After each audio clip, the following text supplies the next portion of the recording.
Kembalinya Raja Serigala. Bab 781 Bang Qingzu. Chen Hua menjadi semakin bersemangat. Dia menyela Chen Jiangnan dan berkata, jika benar-benar ada 50 miliar, itu akan memakan waktu paling lama 7 hari. Tidak, 5 hari. Jawab Chen Hua. Chen Jiangnan di sampingnya juga mengangguk dan berkata, analisis Chen Hua bagus. Chen Fan menggelengkan kepalanya dengan agak tidak puas. Dia membenci Nyonya Han sampai ke akar-akarnya dan tidak ingin melihatnya barang sedetik pun. Jadi, wajar saja jika dia ingin Nyonya Han dibunuh secepatnya. Bagaimana jika aku memberimu 100 miliar? Kata Chen Fan. Dengan suara dentang. Chen Hua begitu ketakutan hingga ia terjatuh ke tanah. Meskipun dia adalah jenderal nomor 1 keluarga Chen saat itu dan berpengetahuan luas, dia seharusnya tidak bereaksi seperti itu ketika mendengar tentang 100 miliar. Tetapi setelah meninggalkan keluarga Chen, kehidupan Chen Hua menjadi sangat sulit. Ketika dia mendengar tentang 100 miliar lagi, dia tiba-tiba merasa seolah-olah dia masih berada di pedesaan hari ini dan di kota besok. Chen Jiangnan juga menghembuskan udara panas, dan darahnya sangat mendidih. Sudah 8 tahun sejak dia kembali ke Qingzu. Kalau saja dia punya uang dalam 8 tahun ini, dia mungkin sudah menjatuhkan Nyonya Han sejak lama, tapi dia tidak punya uang. Chen Hua berkata, jika kita benar-benar memiliki 100 miliar, kita dapat menjatuhkan Nyonya Han dalam waktu 3 hari. 3 hari. Chen Fan masih agak tidak puas. Pada saat ini, Chen Jiangnan berkata, jika benar-benar ada 100 miliar, saya dapat membuat Nyonya Han jatuh tepat waktu pada jam 12 besok malam. Chen Fan memandang Chen Jiangnan. Matanya tegas dan percaya diri. Chen Fan pernah melihat mata seperti ini sebelumnya. Saat Chen Jiangnan masih penuh semangat dan vitalitas, dia memiliki mata seperti ini. Bahkan Chen Hua tercengang dan bahkan meneteskan air mata saat melihat ekspresi Chen Jiangnan. Sudah 8 tahun sejak kecelakaan pesawat itu. Chen Jiangnan tidak lagi memiliki mata yang tajam, dan seluruh pribadinya tampaknya telah berubah. Sekarang, Chen Jiangnan sekali lagi memberikan tatapan tajam ini, mengumumkan kepada Qingzu bahwa singa yang tertidur akhirnya terbangun. Era milik Chen Jiangnan akhirnya kembali bersinar dengan kejayaan yang cemerlang. Suatu hari nanti dunia akan bersorak dan musuh-musuh akan sengsara. Chen Fan menelepon dan berkata, transfer 100 miliar ke rekening Chen Jiangnan segera. Chen Jiangnan dan Chen Hua saling berpandangan, tidak tahu apakah mereka harus mempercayai kata-kata Chen Fan. Lagi pula, setelah kecelakaan pesawat, Nyonya Han mengambil alih kendali keluarga Chen, dan mereka tidak bisa mendapatkan sedikit pun kekayaan keluarga Chen. Awalnya, Chen Fan memegang liontin giok keluarga Chen di tangannya, dan dia dapat memobilisasi sebagian aset, tetapi sekarang liontin giok itu telah diambil oleh Nyonya Han, mereka tidak dapat mengambil bagian uang ini sama sekali. Jadi, dari mana Chen Fan akan mendapatkan uang ini? Saat ini, telepon Chen Jiangnan berdering. Chen Jiangnan menatap ponselnya, lalu menatap Chen Fan. Ternyata itu nomor telepon Bang Qingzu. Apa yang terjadi? Bagaimana Bang Qingzu tahu nomor telepon majikannya? Chen Hua langsung waspada. Tahukah Anda, mereka telah hidup bersembunyi selama bertahun-tahun. Jika Nyonya Han tahu bahwa Chen Jiangnan masih hidup, dia pasti akan membunuhnya untuk membungkamnya. Mengenai Bang, Chen Jiangnan bahkan tidak berani membukanya. Bahkan nomor teleponnya dibuka menggunakan kartu identitas orang lain, jadi mustahil bagi siapapun di seluruh Qingzu untuk mengetahui informasinya. Sekarang, Bang Qingzu benar-benar tahu nomornya. Chen Fan tersenyum dan berkata, ambil saja. Tidak apa-apa. Saya sudah memberitahu Bang Qingzu informasi kontak Anda. Chen Jiangnan dan Chen Hua saling berpandangan dengan tak percaya. Dia berkata, saya sama sekali tidak memberitahu Anda nomor teleponnya. Bagaimana Anda memberitahu Bang Qingzu?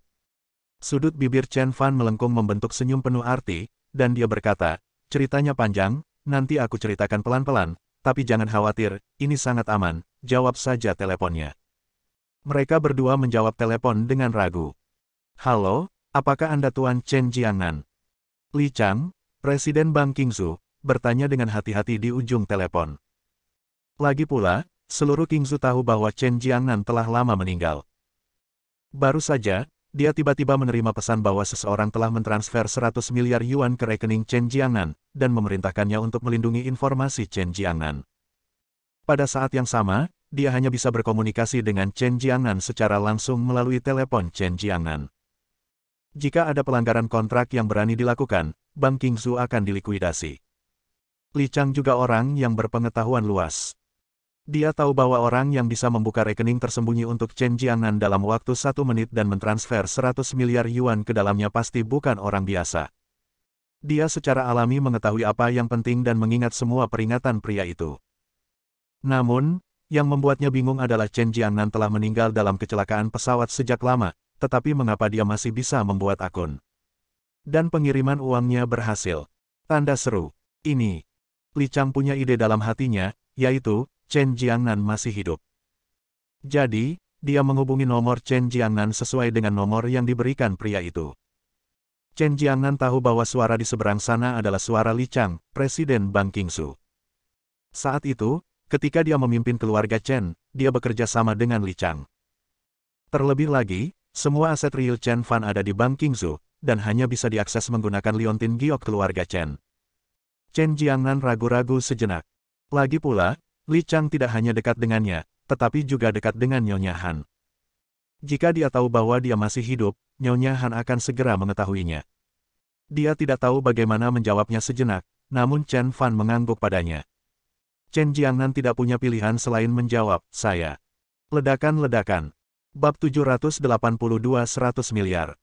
Di ujung telepon lainnya, Li Chang sangat terkejut. Dia tidak pernah menyangka bahwa Chen Jiangnan masih hidup. Pada saat yang sama, pikiran pertamanya adalah Nyonya Han. Lalu dia menggelengkan kepalanya dengan putus asa. Dia tahu bahwa dia tidak boleh memberitahukan informasi ini kepada Nyonya Han. Jika informasi itu bocor, orang penting di belakang Chen Jiangnan pasti akan bunuh diri, dan bahkan seluruh Bank Qingzu akan hancur. Tuan Chen, saya tidak menyangka kalau Anda masih hidup, Li Chang tampak sangat terkejut. Chen Jiangnan berkata dengan tenang, ada apa? Li Chang merasa sedikit kesepian. Jelaslah bahwa dia terlalu dekat dengan Nyonya Han selama bertahun-tahun, yang membuat Chen Jiangnan sangat tidak senang. Namun, ketika teringat orang di belakang Chen Jiangnan, dia masih tersenyum dan berkata, yang terhormat Tuan Chen, beginilah. Li Chang menceritakan keseluruhan kisahnya kepada Chen Jiangnan. Setelah mendengarkan ini, Chen Jiangnan menatap Chen Fan dengan tidak percaya. Ternyata 100 miliar ini nyata. Dia buru-buru menutup telepon dan berkata, baiklah, saya mengerti. Saya akan pergi ke Bank Qingzu besok pagi. Setelah menutup telepon, Chen Jiangnan menatap Chen Fan dengan tidak percaya dan bertanya, Xiao Fan, dari mana kamu mendapatkan 100 miliar itu? Chen Hua di sebelahnya juga sangat terkejut. Dia tidak menyangka Chen Fan benar-benar akan mengeluarkan 100 miliar. Chen Fan tersenyum tipis dan berkata, sulit untuk menjelaskan masalah ini dalam beberapa kata, tetapi ayah, yakinlah untuk menggunakan uang ini. Chen Jiangnan mengangguk berulang kali. Sebagai singa dari Qingzu, dia secara alami memahami arti kata-kata Chen Fan. Karena Chen Fan tidak dalam posisi untuk mengatakannya, dia tidak akan mengajukan pertanyaan lebih lanjut. Chen Fan mengangguk, menatap Chen Jiangnan dan berkata, ayah, dalam satu hari, aku ingin kamu menghancurkan kerajaan bisnis Nyonya Han. Jangan khawatir, dengan 100 miliar yuan ini, bahkan seekor babi pun bisa terbang. Terlebih lagi, ayahmu adalah singa Qingzu. Chen Jiangnan penuh percaya diri. Chen Fan berbalik dan bersujud 3 kali di depan makam ibunya. Bu, beri aku waktu 3 hari. Dalam waktu 3 hari, aku akan membiarkan Nyonya Han berlutut di depan makammu dan menebus dosa-dosamu. Chen Fan berkata dengan tenang. Chen Jiangnan juga berlutut dan berkata, Ruyun, putra kita telah membuat kemajuan besar. Balas dendammu akhirnya bisa dibalaskan. Chen Hua juga berlutut dan berkata, Nyonya, mohon maafkan saya atas apa yang saya katakan tadi. Saya tidak bermaksud menyalahkan Tuan Muda. Mereka bertiga berdiri pada saat yang sama, lalu hujan pun berhenti dan angin pun mereda. Burung hantu yang sedari tadi terdiam, mulai bersuara lagi. Nampaknya trompet kematian telah dibunyikan untuk Nyonya Han. Keesokan paginya, Chen Jiangnan dan Chen Hua datang ke Bank Qingzu. Li Chang membawa mereka berdua ke kantor, tetapi ketika dia melihat Chen Jiangnan berdiri di depannya dengan semangat tinggi, jantungnya hampir melonjak keluar. Ia tidak pernah menyangka bahwa Chen Jiangnan yang diberitakan meninggal dunia, benar-benar hidup kembali. Keduanya bertukar basa-basi sejenak, dan Chen Jiangnan langsung masuk ke topik utama. Dia berkata, saya perlu memeriksa akun saya. Li Chang buru-buru membuka akun Chen Jiangnan di komputer. Benar-benar ada 100 miliar aset di dalamnya. Melihat aset 100 miliar di dalamnya, Chen Jiangnan dan Chen Hua keduanya bernapas dengan cepat. Meskipun yang seorang adalah kepala keluarga Chen dan yang lainnya adalah jenderal keluarga Chen, mereka tetap terkejut melihat begitu banyak uang. Chen Jiangnan melihat akunnya dan melihat tanda bintang 4. Dia bertanya, apa ini? Li Chang menjawab dengan hormat, ini adalah akun tersembunyi. Apa itu akun tersembunyi? Chen Hua bertanya. Li Chang menjelaskan, akun tersembunyi adalah akun tersembunyi yang dibuat oleh sebagian orang secara khusus untuk mencegah orang lain memeriksa akun Anda. Dengan hormat beritahu Tuan Chen bahwa Anda adalah pemilik akun tersembunyi pertama di Qingsu. Chen Jiangnan dan Chen Hua sangat terkejut mendengar jawaban Li Chang. Dia ternyata orang pertama di Qingsu yang memiliki akun tersembunyi. Terlebih lagi, Li Chang memberitahu Chen Jianghua bahwa karena dialah yang memiliki akun ini, Nyonya Han tidak dapat menemukannya, yang memberi Chen Jianghua rencana untuk langkah selanjutnya. Dan, Li Chang melihat sekeliling, lalu mematikan rekaman dan video, dan berkata dengan hati-hati, dan, akunmu adalah akun bintang 4. Umumnya, akun tersembunyi hanya diberi peringkat 1 atau 2 bintang. Khususnya di kota pertama, tokoh-tokoh nasional penting yang masih hidup adalah bintang 3, dan milikmu adalah bintang 4. Keduanya tercengang. Chen Hua bertanya, yang bintang 4 itu milik siapa? Li Chang berkata dengan hati-hati, yang bintang 4 itu milik militer. Mendesis. Keduanya menarik napas dalam-dalam secara bersamaan. Akun bintang 4 milik Jun Fang. Bukankah itu berarti akun ini dibuat oleh Jun Fang? Mengenai sumber cerita ini, baru setelah Chen Fan menelepon, dia mengetahuinya. Dengan kata lain, Chen Fan mungkin. Ketika mereka memikirkan hal ini, napas mereka menjadi cepat. Terlebih lagi, dia sangat yakin bahwa Chen Fan adalah seorang militer. Karena, jika bukan karena hubungan ini, Chen Fan tidak akan tahu informasi dan nomorku. Chen Jiangnan mendesah dalam hatinya, anakku pemberani. Chen Hua sama bersemangatnya dan berkata, Tuan muda sungguh hebat. Li Chang memandang kedua orang yang tampak gembira itu dan berkata, apakah kalian sudah memikirkan sesuatu? Mereka berdua menggelengkan kepala pada saat yang sama. Chen Jiangnan berkata, Li Chang, saya punya beberapa pertanyaan sekarang dan saya ingin Anda menjawabnya. Bab 783 dia adalah adik laki-lakiku. Tuan Chen, aku akan menjadi milikmu mulai sekarang. Jangan ragu untuk bertanya apapun yang kau punya. Aku akan menjawabmu selama aku tahu jawabannya. Li Chang berkata sambil menyeringai. Kekuatan di balik Patriark Chen sangat besar, tetapi dia adalah orang yang dapat membedakan yang benar dari yang salah. Saya membutuhkan semua perusahaan, keluarga, dan kekuatan yang telah bekerja sama dengan Nyonya Han selama bertahun-tahun. Kata Chen Jiangnan. Li Chang terus tersenyum dan berkata, tidak masalah. Persetujuan Li Chang yang cepat mengejutkan Chen Jiangnan dan Chen Hua. Chen Jiangnan melanjutkan, 50 miliar yang disimpan keluarga Chen di Bank Qingsu. Li Chang secara alami tahu bahwa liontin giok keluarga Chen telah lama dikembalikan ke Nyonya Han oleh Chen Fan. Sekarang uang itu dikelola oleh Nyonya Han, dan Chen Jiangnan tentu saja tidak ingin Nyonya Han menggunakannya. Dia berkata, uang ini dititipkan oleh Anda secara pribadi, dan Anda tidak dapat menariknya hanya dengan liontin giok ini. Tentu saja, Anda perlu mengangguk secara langsung sebelum Nyonya Han dapat menggunakannya. Oke. Chen Jiangnan tersenyum setelah waktu yang lama. Tanpa uang 50 miliar itu, akan lebih mudah baginya untuk berurusan dengan Nyonya Han. Baiklah, itu saja pertanyaan saya. Harap jaga ponsel Anda tetap aktif dan dana mengalir dengan lancar. 100 miliar kemungkinan besar akan mengalir dalam 1 hari. Pastikan tidak ada kesalahan. Chen Jiangnan mengingatkan bahwa uang sudah tersedia dan sudah waktunya baginya untuk mengambil langkah besar. Li Chang mendengarkan kata-kata kepala keluarga Chen dengan kagum. Aliran dana sebesar 100 miliar yuan jelas merupakan tekanan bagi Bank Qingsu, tetapi dia yakin dapat mengatasinya. Chen Jiangnan mengambil informasi yang diberikan oleh Li Chang dan bersiap untuk pergi. Chen Hua mendatangi Li Chang dan berkata, apa yang terjadi hari ini? Jangan khawatir, apa yang terjadi hari ini? Li Chang tersenyum jahat dan berkata, aku milikmu dan tidak akan pernah memberitahu siapapun. Chen Hua menggigil, lalu mengikuti Chen Jiangxi dan meninggalkan kota Sangjiang. Suara mendesing. Setelah kedua pria itu pergi, Li Chang mulai bernapas dengan berat, merasa seolah-olah dia telah terlahir kembali. Kemudian, Dia buru-buru memberitahu semua departemen untuk melakukan persiapan tempur tingkat pertama. Tindakan besar yang dilakukan kota Chenjiang pasti akan menyebabkan badai berdarah di Qingsu. 4 bintang di akunnya sudah cukup untuk membuat Qingsu Bank berdiri di pihaknya. Setelah meninggalkan Bank Qingsu, Chen Jiangnan dan Chen Hua datang ke studio. Li Tua, bersiap beraksi. Wang Tua, kita bisa mulai merencanakan. Pak Tua Zhou, aku butuh bantuanmu. Chen Jiangnan membuat puluhan panggilan telepon berturut-turut. Setelah mantan jenderalnya diusir dari keluarga Chen oleh Nyonya Han, dia mulai berhubungan dengan Chen Jiangnan. Kelompok orang ini semuanya merupakan penyumbang berdirinya dinasti Chen Jiahao, jadi tentu saja kemampuan bisnis mereka luar biasa. Namun, mereka semua menunggu pemberitahuan dari Chen Jiangnan. Sekarang, 1 panggilan dan 100 tanggapan. Sekarang setelah dia punya uang dan orang, Chen Jiangnan siap melakukan sesuatu yang besar.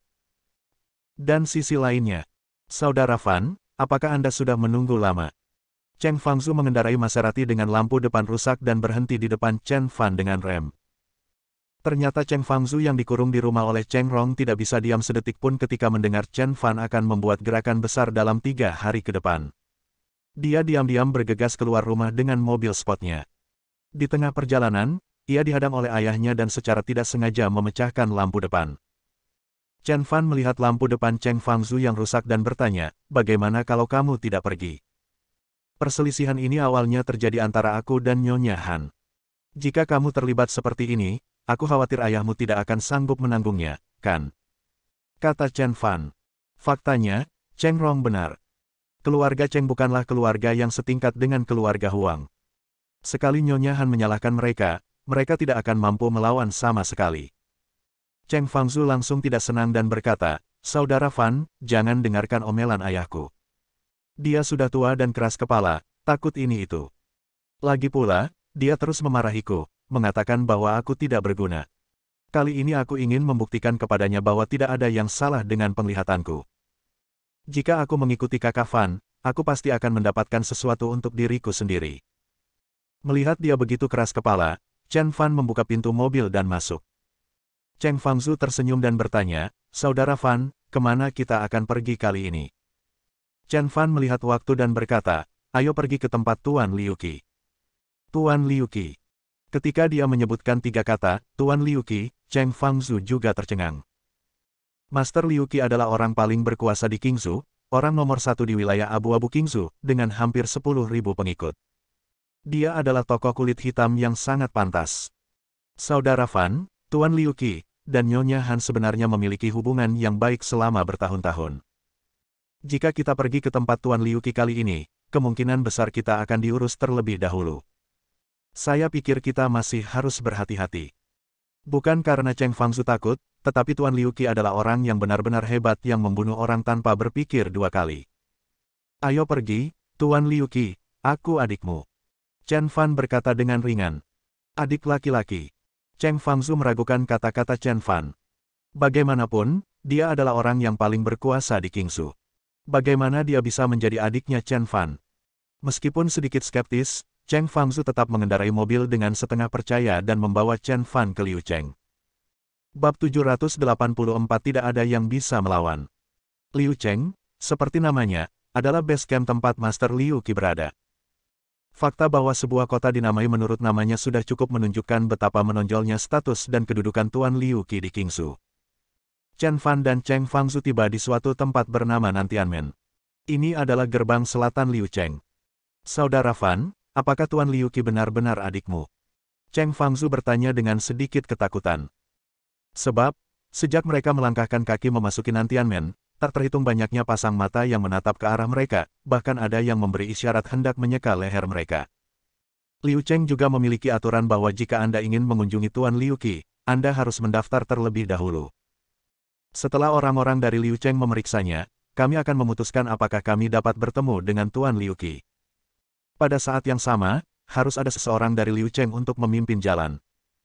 Adapun orang-orang seperti Chen Fan yang tidak melaporkannya, Liu Cheng akan menghakimi mereka sebagai provokator.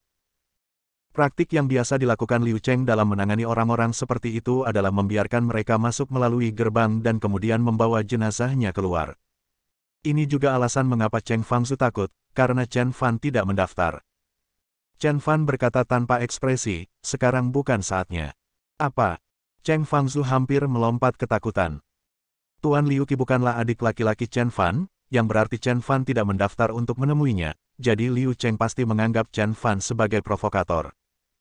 Chen Fan menambahkan, tidak sekarang, tapi aku akan mengalahkannya nanti. Aku pusing. Cheng Fangzu merasa seperti akan mati ketakutan. Ternyata Chen Fan benar-benar datang ke sini untuk membuat masalah, dan berencana membunuh untuk mendapatkan Tuan Liu Qi. Ini. Sejak berdirinya Liu Cheng, sangat sedikit orang yang berani menantang Liu Cheng. Kalaupun ada, akan dibawa ke Liu Cheng dengan posisi tegak dan dibawa keluar secara horizontal. Dapat dikatakan bahwa Liu Cheng seperti Optimus Prime, dan pada dasarnya tidak ada yang berani menimbulkan masalah. Setelah Chen Fan masuk ke gerbang nantian, dia melihat lonceng besar di depan gerbang. Chen Fan memberi isyarat kepada Cheng Fangzu untuk mengetuk 3 kali. Ini juga aturan Liu Cheng. Mengetuk 3 kali merupakan suatu tantangan. Saudara Fan, kami. Cheng Fangzu sedikit ragu. Begitu mereka mengetuk pintu, Liu Cheng akan memukuli mereka sebegitu hebatnya hingga mereka tidak mengenali orang tua mereka. Ketukan. Chen Fan hanya mengucapkan satu kata, tetapi tidak meninggalkan ruang untuk keraguan. Cheng Fangzu menggertakkan giginya dan memukul bel 3 kali. Tak lama kemudian, seorang pria kekar bergegas keluar bersama belasan orang. Tokoh utamanya bernama Nantian Xiong, penjaga Nantian Men Liu Cheng. Dia datang di depan Chen Fan, menatapnya dari atas ke bawah, dan bertanya, siapa orang di antara penonton itu? Chen Fan. Jawab Chen Fan acuh tak acuh. Apa maksudmu Chen Fan? Mendengar 2 kata ini, Nantian Xiong jelas sedikit terkejut. Apakah kamu orang yang ditawari $300 juta oleh Chen Qilin untuk hidupmu? Nantian Xiong bertanya. Chen Fan melihat sekeliling dan kemudian menjawab, mungkinkah ada Chen Fan lain di Qingsu? Mendesis. Nantian Xiong menghirup udara dingin, lalu senyum membunuh tersungging di bibirnya, dan dia berkata, dia pembuat onar. Aku, Nantian Xiong, suka membunuh pembuat onar sepertimu. Cheng Fangzu mendengarkan di dekatnya, jantungnya berdebar kencang. Nantian Xiong adalah yang paling brutal di antara 4 master. Chen Fan tersenyum tipis dan berkata, apakah kamu bos di sini? Nantian Xiong tertawa dan berkata, ya, benar. Chen Fan mengangguk seolah mengerti, lalu berkata, pergilah dan beritahu Tuan Liu Qi, aku akan mengerahkan semua orang di Liu Cheng untuk sementara waktu. Ledakan. Perkataan Chen Fan membuat Cheng Fangzu ketakutan hingga kaki dan tungkainya gemetar. Permintaan Liu Cheng. Chen Fan benar-benar orang terbaik sepanjang masa. Bahkan Nantian Xiong pun terkejut. Dia menatap Chen Fan, mengira dia salah dengar. Dia bertanya, bisakah kamu mengulanginya? Aku ingin meminta Liu Cheng dan menjadikan Tuan Liu Qi sebagai adikku. Kau, Nantian Xiong, akan bekerja untukku. Apakah kau mengerti? Chen Fan menjawab. Ledakan. Nantian Xiong menghancurkan lantai dengan kakinya. Dia menatap Chen Fan dengan saksama, wah, tahukah kamu apa akibatnya jika kamu menghina Liu Cheng? Chen Fan menggelengkan kepalanya dan berkata, aku tidak tahu apa akibatnya jika aku menghinamu Liu Cheng. Tapi aku tahu. Jika kamu Liu Cheng tidak melakukan apa yang aku katakan, konsekuensinya akan serius. Aku akan menggunakan tinjuku untuk mengalahkanmu sampai kamu menyerah. Bajingan, kau cari kematian. Nantian Xiong memberi perintah, pergi, potong-potong dia. Menghadapi lebih dari selusin orang yang berlari ke arahnya, Cheng Fangzu ketakutan dan kehilangan akal. Kalian harus tahu bahwa orang-orang ini berasal dari Liu Cheng, dan mereka semua adalah pembunuh tanpa berkedip. Apa yang harus kita lakukan? Cheng Fangzu bertanya. Mundur. Chen Fan berkata ringan, lalu berjalan ke arah belasan orang itu dengan tangan di belakang punggungnya. Kakak Fan, kamu. Cheng Fangzu hendak mengatakan sesuatu, tetapi sedetik kemudian dia tertegun. Karena, kau minta nyawamu. Nantian Xiong mendengus dingin. Lalu dia mendongak dengan pandangan merendahkan. Chen Fan berpikir bahwa jika dia bertarung melawan lebih dari selusin orang, dia benar-benar tidak menganggap serius Liu Cheng.